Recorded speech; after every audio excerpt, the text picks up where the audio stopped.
इस सेगमेंट में हम लोग डिस्कस करने वाले हैं discharging of a capacitor through R, यानी आरसी सर्किट में हम लोग कैपेसिटर का डिस्चार्जिंग पढ़ने वाले हैं।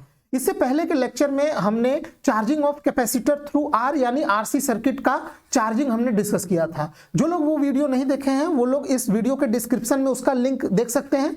इसके अलावा आप लोग सीधे प्लेलिस्ट में जाके वहां पे चेक कर सकते हैं। वहां पे बीएससी सेकेंड सेमेस्टर फिजिक्स का यूनिट 5 का प्लेलिस्ट बना हुआ है। वहां पे जाके आप लोग पूरा यूनिट वाइज वहां पे प्लेलिस्ट बना हुआ है। जिस यूनिट के आप लोग लेक्चर्स देखना चाहते हैं वहां से पूरा लेक्चर्स देख सकते हैं।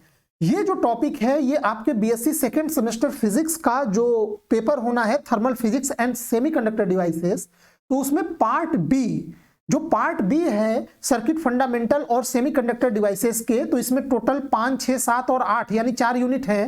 तो इसमें हम लोग 5वां यूनिट कवर कर रहे हैं। तो 5वां यूनिट में यहाँ पे आप देख सकते हैं charging and discharging of capacitor in RC, ये डिस्कस करना है। तो चार्जिंग हम लोग ऑलरेडी पिछले लेक्चर में डिस्कस कर चुके हैं, इसमें हम लोग डिस्चार्जिंग डिस्कस करेंगे। तो शुरू करते हैं हम लोग अपने इस वीडियो को। देखिए यहाँ पे ये एक सर्किट बनाया गया है। इस सर्किट में ये एक रेजिस्टेंस है और ये एक कैपेसिटेंस है। तो बेसिकली ये एक आरसी सर्किट है। अब यहाँ पे ये एक बैटरी लगाया गया है। जाहिर सी बात है इसका आप डिस्चार्जिंग हम लोग डिस्कस कर रहे हैं, तो पहले ये चार्ज होगा तभी तो हम लोग डिस्चार्जिंग डिस्कस करेंगे। तो पहले केस में आपको याद होगा पिछले लेक्चर में चार्ज इसको करने के लिए हमने ये पी को एस से जोड़ा था। तो जैसे ही पी को एस से जोड़ा था, ये बैटरी है, ये बैटरी का ईएमएफ यानी मैक्सिमम इसका पोटेंशियल ई है। अब यहां से ये चार्ज चला, करंट और चार्ज चला और ये इसको कैपेसिटर को चार्ज किया। अब क्या है कि मान लीजिए ये कैपेसिटर फुल्ली चार्ज हो गया, तो फुल्ली चार्ज हो जाएगा तो इसके ऊपर कितना आवेश हो जाएगा, Q नॉट। तो अब यहां से हम लोग इसका डिस्चार्जिंग पढ़ेंगे, यानी ध्यान रहिएगा चार्जिंग वाला पार्ट इसमें कवर नहीं करेंगे, डिस्चार्जिंग। तो डिस्चार्जिंग से पहले हमें यह एज्यूम करना पड़ेगा कि इस कैपेसिटर पे मैक्सिमम चार्ज जो कि Q नॉट है वो इकट्ठा हो चुका है। यानी कंडीशन आप याद रखिएगा, जब t बराबर हम 0 सेकंड लेंगे तो उस समय Q is equal to Q naught बराबर मैक्सिमम चार्ज हम लोग इस पे कंसीडर करेंगे कैपेसिटर पे। तो अब देखिए जैसे ही ये चार्ज हो जाएगा हम P से S वाला ये सर्किट काट देंगे और R से S को जोड़ देंगे। तो इससे क्या होगा, जैसे ही R से S को जोड़ेंगे अब हमारा केवल और केवल ये वाला सर्किट काम करेगा। ये सर्किट यहाँ पे ये बैटरी कट गया, ये काम नहीं करेगा। तो अब केवल आप इतने ही सर्किट को देखिएगा जितने को मैंने रेड से घेरा हुआ है। ठीक, अब देखिए इसमें होगा क्या। आपको याद है चार्जिंग में यहाँ पे मान लीजिए, एक बार फिर से मैं डाटा लेके समझाना चाहूंगा। ये 12 वोल्ट का ही मैंने बैटरी लगाया था। अब मान लीजिए चार्जिंग जब ये चार्ज हो रहा था तो इस 12 वोल्ट का मान लीजिए 8 वोल्ट ये कैपेसिटर ड्रॉप करा लिया, यानी 8 वोल्ट ये खा गया, तो बचा हुआ 4 वोल्ट ये रेजिस्टेंस खा गया, माने इस पे ड्रॉप हो गया। तो एक सिंपल सा हम लोग यहाँ पे basic equation Kirchhoff voltage law या फिर ओम्स लॉ ये दोनों से ये प्रॉब्लम सॉल्व हो जाता है। तो आप एक सीधा सा इक्वेशन बना लेंगे, 12 इज इक्वल टू 8 प्लस 4, क्योंकि 12 वोल्ट का बैटरी है, इसके इन दोनों ने मिलके इसके इतने इतने वोल्टेज को ये लोग ड्रॉप कर दिए। तो यहाँ पे एक इक्वेशन क्या बना था चार्जिंग वाले में, E is equal to VC plus VR। अब VC आप सभी लोग कैपेसिटर के फंडामेंटल फॉर्मूले से जानते हैं, V equal to Q by C और यहाँ V equal to I into R। I क्या है, पर्टिकुलर टाइम पे यहाँ पे सर्किट में करंट है। ये मैं इसलिए आपको समझा रहा हूं क्योंकि अब देखिए यहाँ पे ये बैटरी तो कट चुका है, अब मैंने डायरेक्ट इसको जोड़ दिया है। तो अब ये जो कैपेसिटर है वो यही बैटरी की तरह कार्य करेगा। यानी जब बैटरी चार्जिंग में जुड़ा था तो करंट अगर इस डायरेक्शन में फ्लो कर रहा था, तो अब जब ये डिस्चार्ज होने लगेगा तो अब ये एक बैटरी की तरह काम करने लगेगा और ये करंट का डायरेक्शन पलट जाएगा और अब करंट उल्टे डायरेक्शन में जाएगा और ये पूरा करंट यहां से ये आके पूरा का पूरा इसका वोल्टेज इस कैपेसिटर का ये पूरा इस रेजिस्टेंस पे आके ड्रॉप कर जाएगा। ठीक है, तो इसका इक्वेशन कैसे बनेगा, आपको ज्यादा दिमाग नहीं लगाना है। जो पहले वाला इक्वेशन है उसी को यूज करिए। चूंकि आपने बैटरी काट दिया है तो E को हटा दीजिए, E के जगह 0 कर दीजिए, यानी 0 equal to VC plus VR। Simple यही इक्वेशन हम लोग लेके चलेंगे। आप चाहे तो किरचॉफ वोल्टेज लॉ भी लगा सकते हैं। ये देखिए यहां से ये करंट गया, किरचॉफ वोल्टेज लॉ लगाइए। किरचॉफ वोल्टेज लॉ क्या कहेगा, voltage drop across R I into R plus यहाँ पे VC यानी Q बाई C। कोई इसमें बैटरी नहीं है तो ईएमएफ 0, फिर से वही इक्वेशन मिलेगा। दोनों केस में आपको इक्वेशन उसी तरह मिलेगा, पर मुझे इस तरह से समझाना ज्यादा अच्छा लगता है, ज्यादा समझ में आता है इस तरह से चार्जिंग और डिस्चार्जिंग दोनों को कनेक्ट करके। देखिए अब यहाँ पे फॉर डिस्चार्जिंग ऑफ कैपेसिटर हम लोग R को S से कनेक्ट कर देंगे, ये तो मैं आपको बता ही रहा हूं। अब मान लेते हैं if Q is the charge at any time, यानी किसी पर्टिकुलर टाइम T पे इस सर्किट में इस कैपेसिटर पे चार्ज Q है, तो यहाँ पे आप ये इक्वेशन लगा दीजिए, तो यहाँ पे देखिए ये इक्वेशन क्या हो जाएगा, VC plus VR equal to 0। अब यहाँ पे VC का मान रख दीजिए Q/C और VR का मान रख दीजिए I/R, ये इक्वेशन बन गया। अब इसके बाद यहाँ I क्या है, I उसी पर्टिकुलर टाइम t पे सर्किट में करंट है जिस पर्टिकुलर टाइम t पे इस कैपेसिटर पे कितना चार्ज था, Q। तो आप एक इक्वेशन जानते हैं I करंट और चार्ज Q में I इक्वल टू dQ/dt। तो पहले यहां से ये थोड़ा रीअरेंज कर लीजिए, फिर I का मान हम dQ/dt रख देंगे, क्योंकि पूरा इक्वेशन हम चार्ज और टाइम के रिस्पेक्ट में लाएंगे। क्योंकि देखिए हमें डिस्चार्जिंग पढ़ना है, तो हमें एक तरह से ये पढ़ना है कि जो कैपेसिटर पे चार्ज Q है वो टाइम के साथ किस प्रकार से डिस्चार्ज हो रहा है, यानी चार्ज एंड टाइम में क्या रिलेशन है। अब यहां से dt इक्वल टू, ये सिंपल अरेंजमेंट है, आप देख लीजिएगा ये आ गया। अब हम लोग क्या करेंगे, हमें चार्ज और टाइम में रिलेशन चाहिए, तो हम इसको इंटीग्रेट कर देंगे। तो इंटीग्रेट करेंगे तो यहाँ पे dt का इंटीग्रेशन t आएगा और यहाँ पे ये माइनस RC और ये dQ/Q आप जानते हैं log, यहाँ पे Q हो जाएगा बेस E प्लस साथ में एक कांस्टेंट ऑफ इंटीग्रेशन। अब हमें इसका मान निकालना होगा। इस कांस्टेंट ऑफ इंटीग्रेशन का मान इनिशियल कंडीशन से हम लोग निकालेंगे। इनिशियल कंडीशन मैंने शुरू में आपको बताया था कि यूजिंग इनिशियल कंडीशन, यानी जब समय 0 था, बिल्कुल शुरू में चार्ज पे कैपेसिटर पे कितना चार्ज था, मैक्सिमम चार्ज था। भाई वो मैक्सिमम चार्ज होगा तभी ना हम उसका डिस्चार्जिंग पढ़ेंगे। तो मान लेते हैं शुरू में जब टाइम 0 था तब उस समय कैपेसिटर पे maximum charge Q equal to Q0 था। फिर जैसे जैसे समय बढ़ता जाएगा कैपेसिटर पे चार्ज कम होता जाएगा, और वही उसी का हम लोग मैथमेटिकल इक्वेशन प्राप्त करने की कोशिश कर रहे हैं। अब यहाँ पे इस इनिशियल कंडीशन को हम इक्वेशन 1 में पुट करेंगे। तो जैसे ही आप इक्वेशन 1 में पुट करेंगे, टाइम t बराबर 0 रखिए, फिर यहाँ से आप यहाँ पे देखिए Q इक्वल टू Q0 रखिए, और यहाँ से आपको A का मान निकल गया RC log base E Q0। इसको वापस ले जाइए और उसी इक्वेशन 1 में पुट करिए। इक्वेशन 1 में पुट करेंगे तो t equal to minus RC log Q base E RC log Q0। तो अब यहाँ पे देखिए माइनस इधर कॉमन, ये माइनस यहाँ से कॉमन लेके इधर भेजिए तो बीच में ये माइनस आ जाएगा। ये log A माइनस B का फॉर्मूला बन गया, log A/B। तो यहाँ से अब हम log हटाना चाहते हैं, तो यहाँ पे देखिए बेस E है, तो आप log हटाएंगे तो इतना क्वांटिटी ये log इधर जाएगा, तो ये पूरा का पूरा एक्सपोनेंशियल पावर में ये आ जाएगा। तो यही हो गया Q/Q0 equal to E to the power minus T/RC। तो यहाँ से एक हमें बहुत अच्छा रिलेशन मिल गया, और यही तो हमें चाहिए था। हम ये जानना चाहते थे कि एट पर्टिकुलर टाइम t पे कैपेसिटर पे कितना चार्ज Q होगा, और वो जो टाइम के साथ जो चार्ज जो कम हो रहा है, जो डिस्चार्ज हो रहा है, वो कैसे डिस्चार्ज हो रहा है, लीनियर हो रहा है कि स्क्वायर फंक्शन में हो रहा है। तो यहां से हमें पता चला कि Q जो है वो E to the power minus T, यानी टाइम और चार्ज में एक्सपोनेंशियल रिलेशन है, यानी टाइम के साथ चार्ज एक्सपोनेंशियली डिक्रीज कर रहा है। यानी शुरू में बहुत तेजी से डिक्रीमेंट होगा चार्ज में, फिर धीरे धीरे जैसे समय बीतेगा चार्ज के डिस्चार्जिंग का जो रेट है वो कम होता जाएगा। यही एक्सपोनेंशियल फंक्शन का मतलब हुआ। और यहाँ पे कुछ पैरामीटर, अभी मैं इसका ग्राफ आपको बता रहा हूं, अभी ग्राफ बताएंगे। अब पहले इसको देखिए, Q0 क्या है, Q0 है, देखिए बैटरी का मैक्सिमम वोल्टेज क्या होता है, E, इसका इलेक्ट्रोमोटिव फोर्स। तो मैक्सिमम चार्ज कितना हो सकता है कैपेसिटर पे, Q is equal to C into V। तो C और मैक्सिमम वोल्टेज है E, EMF, तो इसी को तो हम लोग Q0 बोल दे रहे हैं कि मैक्सिमम जो है वो Q0 है, और E क्या है, EMF ऑफ बैटरी है। अब हम लोग इसका ग्राफ बनाते हैं। बहुत अच्छा, ये एक्सपोनेंशियल फंक्शन है, इसका ग्राफ आप लोग देखिए। आप सभी लोग जानते हैं जैसे y is proportional to E to the power minus x, तो इसका ग्राफ इसी तरह तो बनता है। यहाँ पे x एक्सिस हो गया और ये y एक्सिस। तो यहाँ पे देखिए, जैसे कि देखिए ये जो इक्वेशन था, मैं इक्वेशन लिख दे रहा हूँ यहीं पे, Q is equal to Q0 E to the power minus T by यहाँ पे आया है RC। अब यहाँ पे देखिए, अगर मान लीजिए टाइम मैं 0 रख दे रहा हूं, तो टाइम जैसे ही मैं 0 रखूंगा E टू द पावर 0 आएगा, तो Q इक्वल टू क्या हो जाएगा, Q0। यानी जब टाइम 0 था तो कैपेसिटर पे जो चार्ज था वो कितना था, मैक्सिमम। तो आप टाइम 0 रखेंगे एक्स एक्सिस पे, तो जो मैक्सिमम यहाँ पे ये आएगा Q, वो आएगा Q इक्वल टू Q0। यानी जो मैक्सिमम थ्रेशोल्ड है y एक्सिस पे वो Q0 का है। अब टाइम धीरे धीरे बढ़ेगा, तो ये देखिए E to the power minus T है, तो टाइम धीरे धीरे बढ़ेगा तो ये एक्सपोनेंशियली यहाँ से ये डिक्रीज करेगा चार्ज। और उसके बाद जब टाइम इनफाइनाइट चला जाए तो इनफाइनाइट जाएगा, t इक्वल टू इनफाइनाइट रखेंगे तो ये e टू द पावर आ जाएगा माइनस इनफाइनाइट। अब e to the power minus infinite को आप लोग लिख सकते हैं 1 by E to the power infinite, यानी ये आएगा 1 बाई इनफाइनाइट, और 1 बाई इनफाइनाइट का मान क्या होता है 0, यानी ये पूरा का पूरा q का मान क्या आ जाएगा 0। यानी जब टाइम इनफाइनाइट को अप्रोच करेगा, टाइम धीरे धीरे बढ़ता चला जाएगा, तो जो कैपेसिटर का चार्ज है वो कितना हो जाएगा 0 हो जाएगा, और जब टाइम एग्जैक्टली इनफाइनाइट हो जाएगा तो चार्ज 0 हो जाएगा। इसीलिए इस ग्राफ को कभी एक्स एक्सिस से इंटरसेक्ट नहीं कराया जाता है, क्योंकि ये अगर एक्स एक्सिस को इंटरसेक्ट कर दिया तो उस पर्टिकुलर टाइम पे चार्ज 0 हो जाना चाहिए, लेकिन इक्वेशन बोल रहा है कि चार्ज तभी, वो कैपेसिटर तभी कंप्लीटली डिस्चार्ज होगा, यानी उस पे चार्ज 0 होगा जब टाइम इनफाइनाइट हो जाए, और वो ग्राफ पे आप उसको शो नहीं करा सकते। ठीक है, इसीलिए यहाँ पे थोड़ा सा ये डॉटेड करके छोड़ दीजिएगा, या इसको कभी टच नहीं कराइएगा, इस प्रकार से छोड़ दीजिएगा इसको।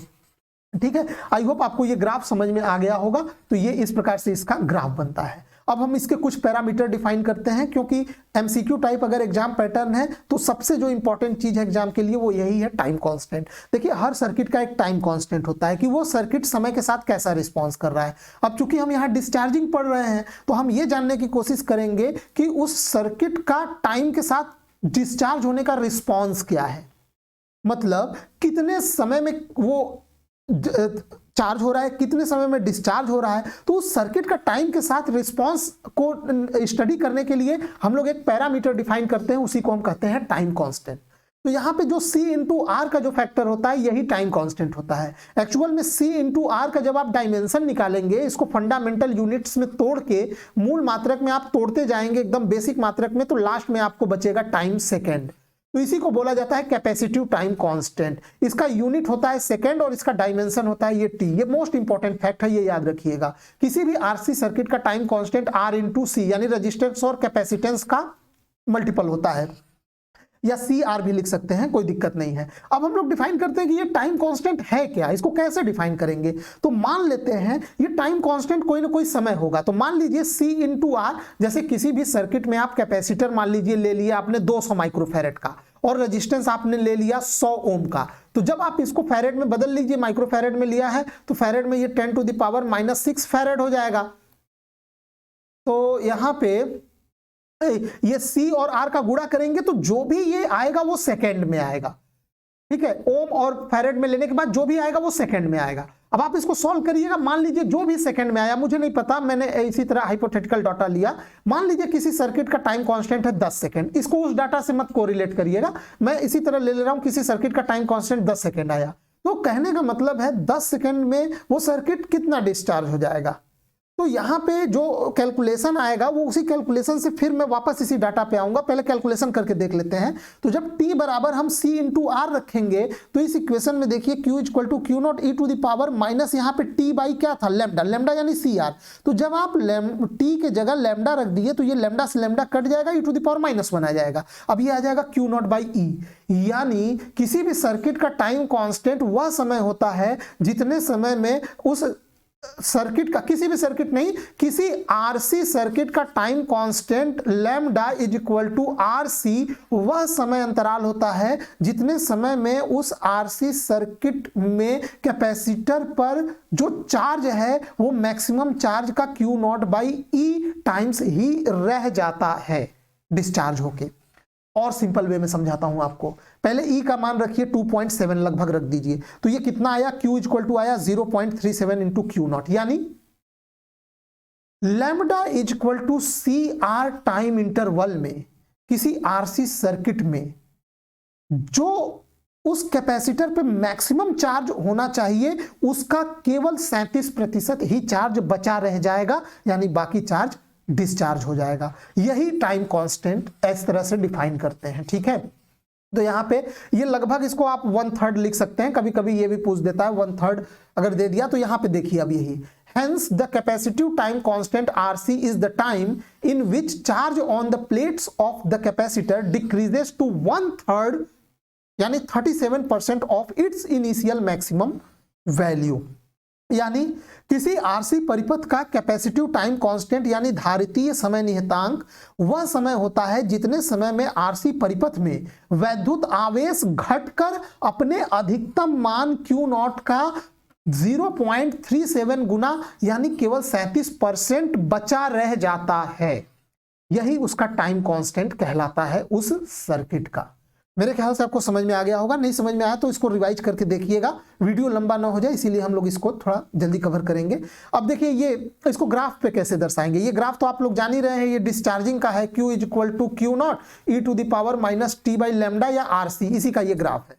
तो मान लीजिए जब टाइम, ये एक्स एक्सिस पे जब time t is equal to R into C second के बराबर होगा यानी लैम्डा के बराबर होगा, तो उसके करेस्पॉन्डिंग यहाँ y एक्सिस पे जो चार्ज बचेगा वो कितना बचेगा, वो अपने मैक्सिमम चार्ज का 0.37 गुना घट बचा रह जाएगा। यानी ये यहाँ Q नॉट मैक्सिमम से ये डिस्चार्ज होके केवल और केवल चार्ज इतना बचा रह गया। ठीक है, यही इसके इस ग्राफ का मतलब है। कभी कभी ये graph Q by Q not में भी बनता है, तो जब ये ग्राफ y एक्सिस पे Q बाई Q नॉट लेंगे तो ये जो मैक्सिमम लिमिट है ये 1 हो जाएगा और यहाँ पे केवल 0.37 हो जाएगा। कैसे हो जाएगा इसको डिटेल में मैंने पिछले लेक्चर में भी समझाया है, बार बार इसको हम लोग नहीं समझाएंगे क्योंकि जो हमारे रेगुलर व्यूअर हैं इस कॉन्सेप्ट को पिछले 3 वीडियो से समझते आ रहे हैं, तो उनके लिए मैं वीडियो बोरिंग नहीं बनाना चाहता हूं। आप पहली बार देख रहे हैं तो पुराने लेक्चर्स को जाके प्लेलिस्ट में से आप लोग देख सकते हैं। अब यहाँ पे rate of decay of charge या रेट ऑफ डिस्चार्जिंग, हम ये पढ़ना चाहते हैं कि डिस्चार्जिंग का रेट कैसे है, कि किस पे निर्भर कर रहा है, कैसे हो रहा है।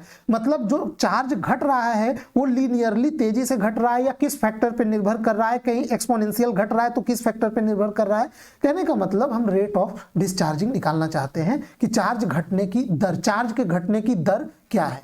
तो यहाँ पे ये हमारा वही इक्वेशन है, हमें रेट ऑफ डिस्चार्जिंग यानी टाइम के साथ चार्ज में होने वाला चेंज हमें चाहिए, यानी कहने का मतलब delta Q by delta T या यूं कह लीजिए dQ बाई dt का हमें वैल्यू चाहिए। ठीक है, क्योंकि यहाँ पे डिस्चार्जिंग जो है वो कॉन्टिन्यूअस होता है, डिस्क्रीट वे में नहीं होता, इसलिए dQ बाई dt हम लोग निकालेंगे। तो यहाँ पे इसको डिफरेंशिएट करिए dQ बाई dt, तो ये Q naught e to the power minus T by RC, चूंकि टाइम के रिस्पेक्ट में है तो -1 बाई RC यहाँ पे ये आएगा। अब यहाँ पे देखिए ये हमारा ये इक्वेशन बना, सिंपल अरेंज कर दिए।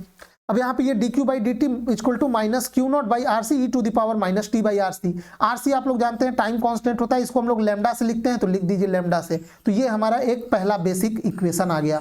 तो यहाँ से हमें क्या जानने को मिला, अच्छा एक बात और, इतने भाग को हम लोग Q लिख सकते हैं। यहाँ से देखिए Q equal to Q naught e to the power minus T by RC है, तो इतने भाग को हम लोग वापस Q लिख सकते हैं। तो ये एक इक्वेशन हमें और मिल गया। यहाँ पे मोटे तौर पे हमें ये समझ में आया, अच्छा इस माइनस को इधर करिए, ये माइनस ये बताता है कि टाइम के साथ चार्ज जो है वो क्या हो रहा है, डिक्रीज हो रहा है। तो इस माइनस को इधर करेंगे तो ये dQ by dt with minus ये कहेगा कि चार्ज जो है वो टाइम के साथ डिक्रीज हो रहा है, और वो किस पे निर्भर कर रहा है, वो 1 बाई लैम्डा पे निर्भर कर रहा है। लैम्डा क्या है, time constant. Lambda equal to होता है C इंटू आर या R इंटू सी, ये टाइम कांस्टेंट होता है। इसका मतलब जो रेट ऑफ डिस्चार्जिंग है वो टाइम कांस्टेंट पे इनवर्सली प्रोपोर्शनल है। इसका मतलब जिस सर्किट का टाइम कांस्टेंट ज्यादा होगा उसमें जो रेट ऑफ डिस्चार्जिंग है वो स्लो होगा, धीरे धीरे वो डिस्चार्ज करेगा। यानी कोई आप ऐसा आरसी सर्किट बनाइए जिसमें R का भी मान बहुत ज्यादा है और C का भी मान बहुत ज्यादा है, कैपेसिटेंस रेजिस्टेंस दोनों ज्यादा हैं, तो R इंटू सी का मान तो और ज्यादा हो जाएगा। तो जिस सर्किट का R इंटू सी का मान यानी टाइम कांस्टेंट लैम्डा का मान जितना ही ज्यादा होगा उस सर्किट का डिस्चार्जिंग धीरे धीरे होगा। उसमें जो चार्ज का जो डिस्चार्ज जो डीके है, जो घट रहा है चार्ज कैपेसिटर के प्लेट का, वो धीरे धीरे घटेगा। और इसका उल्टा भी सही है, अगर किसी सर्किट का जो R इंटू सी फैक्टर यानी टाइम कांस्टेंट अगर कम है तो उस सर्किट का चार्जिंग और डिस्चार्जिंग दोनों बहुत ही तेजी से होता है। ठीक है, अब यही मैंने लिख दिया है, केवल एक पार्ट लिखा है, दूसरा वाइसी वर्सा एकदम उसी तरह से सही है। यानी if R into C is high then rate of decay of charge is slow, और इसका उल्टा भी सही है। If lambda equal to R into C is low then rate of decay of charge is high. इसीलिए यहाँ पे मैंने ये 3 ग्राफ बनाया है।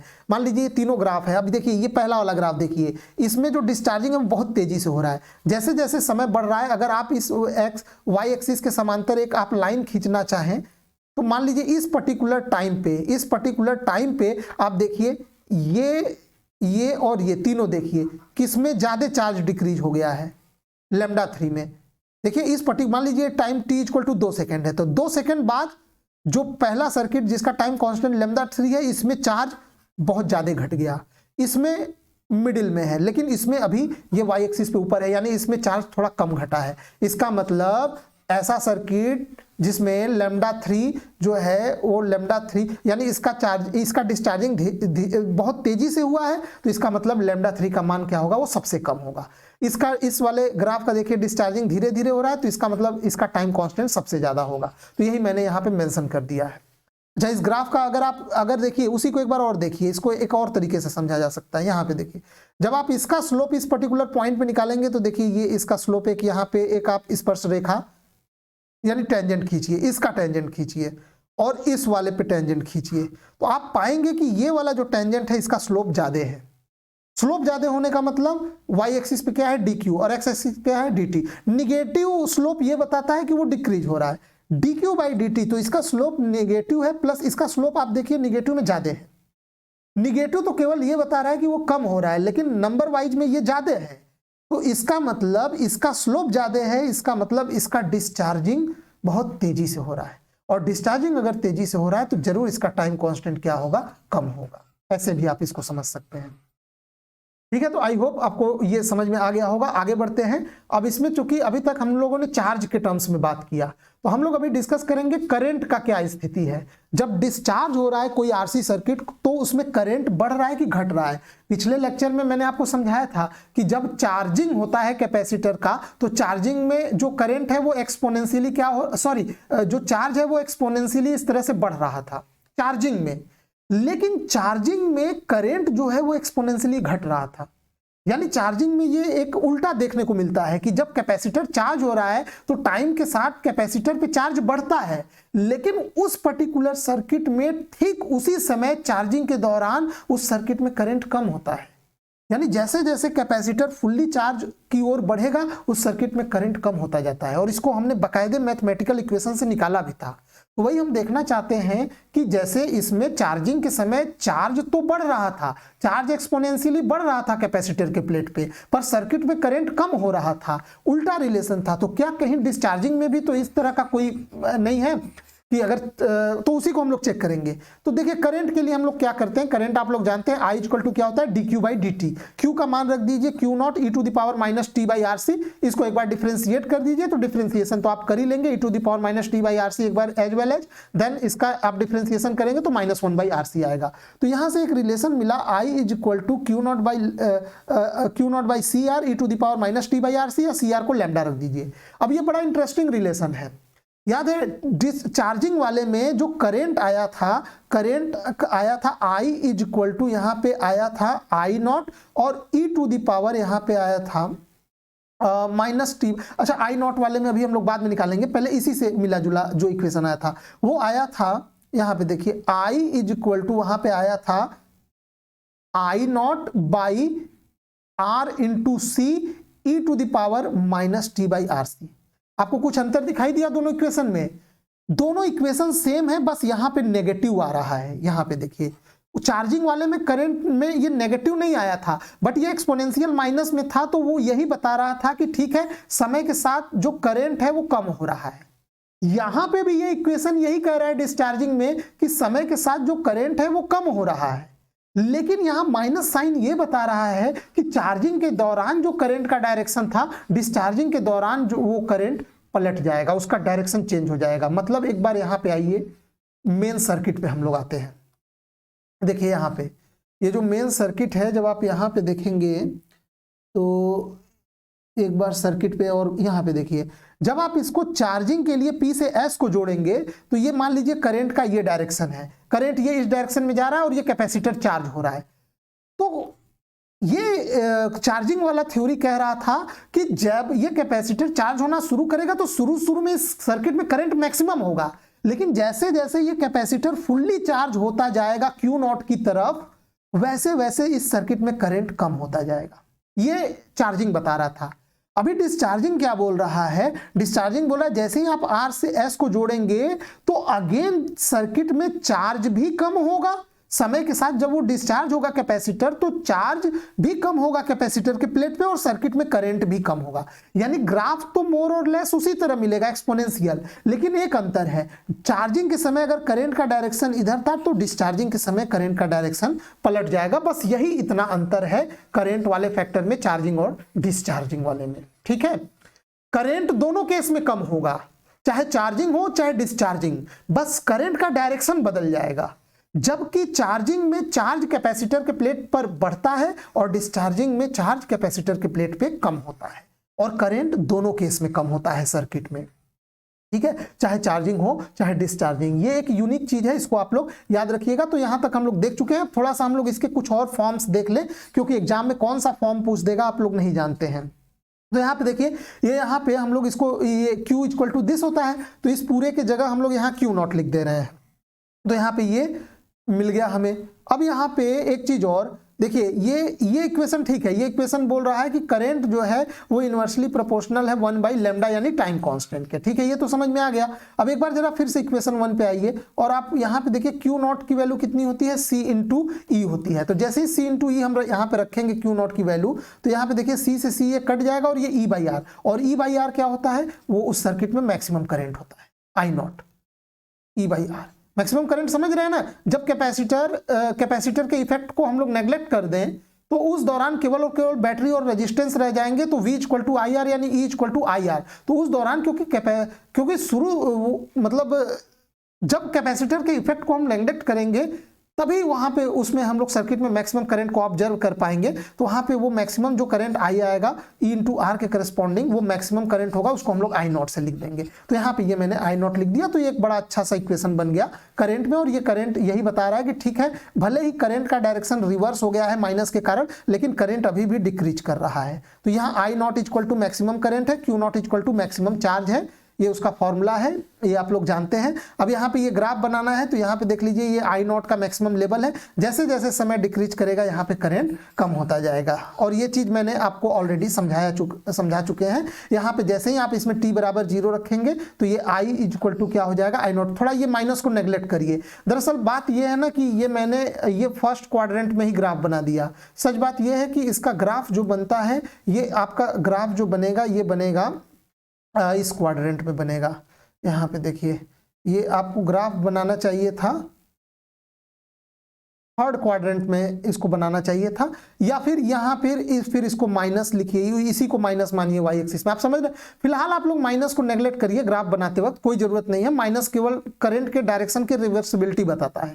तो यहाँ पे ये माइनस को हटा देंगे तो I equal to I0, t बराबर 0 रखेंगे तो I इक्वल टू I0 आ जाएगा, t इक्वल टू इनफाइनाइट रखेंगे तो I इक्वल टू क्या आ जाएगा, 0। यानी शुरू में करंट मैक्सिमम रहेगा सर्किट में, जैसे जैसे समय बीतेगा करंट 0 की ओर अप्रोच करेगा, ठीक है। तो ये इसका ग्राफ हो गया, और ये यहाँ पे हमारा ये टॉपिक कंप्लीट होता है, डिस्चार्जिंग ऑफ ए कैपेसिटर यानी RC सर्किट का डिस्चार्जिंग।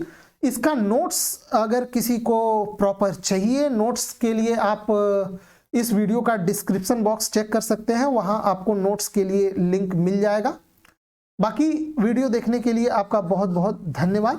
बाकी इस यूनिट के या फिर यूं कहिए BSc के सारे कोर्स के लेक्चर आप लोग प्लेलिस्ट में जाके देख सकते हैं। वहां प्लेलिस्ट में बकायदा यूनिट वाइज, वहां पे semester and unit wise notes playlist बनाया गया है। वहां पे सारे वीडियो आपको क्रम से पूरे मिल जाएंगे, ठीक है। वीडियो देखने के लिए आपका बहुत बहुत धन्यवाद।